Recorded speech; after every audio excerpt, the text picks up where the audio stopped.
நான் வீட்டில் இருந்தே டெய்லரிங் பண்ண போகிறேன்னு சொன்னதுமே எனக்கு வந்த கமெண்ட்ஸ் எல்லாமே இதில் என்ன லாபம் வந்துட போகுது, இங்கெல்லாம் யார் வந்து கொடுக்க போகிறாங்க, ஒரு நாளைக்கு ஒரு ப்ளவுஸ் ஸ்டிச் பண்ணுவியா, அது எப்படி உனக்கு போதும், வெளியில் வேலைக்கு போனால் மந்த்லி 10,000 கிட்ட ஏர்ன் பண்ணலாம், வீட்டில் இருந்து பண்ணுறதுலாம் சாத்தியமே இல்லை, இங்கெல்லாம் துணியே கொடுக்க மாட்டாங்க, அப்படி தான் நிறைய கமெண்ட்ஸ் வந்துச்சுங்க.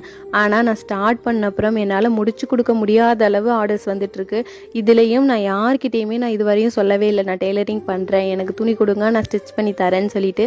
ஆனால் எப்படியோ பரவி அவங்கவுங்களாம் கேள்விப்பட்டு கொண்டு வந்து கொடுக்குறாங்க. எனக்கு டைம் இல்லை, எனக்கு கிளாஸஸ்லாம் இருக்குது, ஸோ வந்து என்னால் முடியாது, லேட் ஆகும்னு சொன்னால் கூட நீங்கள் பொறுமையாக தைச்சி கொடுங்க, ஆனால் தைச்சி கொடுத்தா போதும் அப்படின்னு சொல்லி கொண்டு வந்து வீடு தேடி கொடுத்துட்டு போகிறாங்க. எனக்கு முடிச்சே கொடுக்க முடியாத அளவு ஆர்டர்ஸ் நிறைய இருக்குது. ஆரி ஒர்க்கும் பண்ணிகிட்ருக்கேன், ஸோ அதுலேயும் எனக்கு நிறைய ஆர்டர்ஸ் இருக்குது. ஸோ நீங்கள் டெய்லரிங் பண்ணலான்னு முடிவு பண்ணிட்டீங்கன்னா யார் பேச்சையும் கேட்காதீங்க, தயவு செஞ்சு தாராளமாக பண்ணுங்கள். இங்கே ஒரு நல்ல டெய்லர் கிடைக்கிறது ரொம்பவே டிமாண்டாக இருக்குது. ஸோ டெய்லரிங்கில் நல்ல லாபம் இருக்குது, பண்ணுங்கள்.